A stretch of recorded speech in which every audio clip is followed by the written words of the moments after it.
nhân trong nó ở nè gì vô lò ấy lúc trẻ tôi tao đi bé thì tôi nó là để chỉ mình hành ba thế chế họ lên chẳng tôi có cú chế lo to thì nó cho hỗ trợ cú to như họ sai chế vô lên cha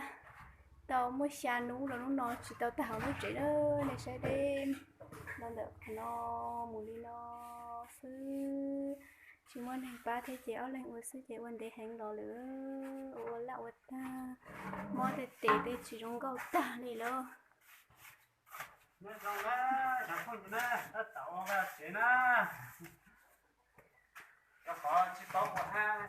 hôm nay ăn theo của xe thì con tao đi nó theo vô trên núi mà đi đà luôn chỉ muốn đánh cá chè ở lên này núi nó ô sư nhiều là chỉ muốn nhiều thế chè ô sợ nhẹ ta mọi lần chỉ muốn món nó thế chè là cà đi là luôn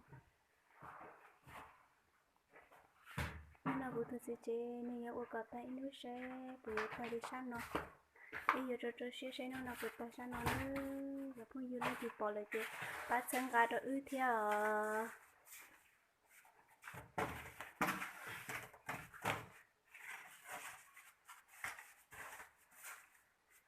nó sẽ đúng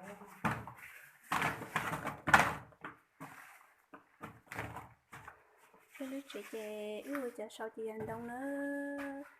bây giờ tôi để hẹn nó lỡ thầu lúc tết thì chè thứ muốn cha tôi nó lại xong nói ủa chị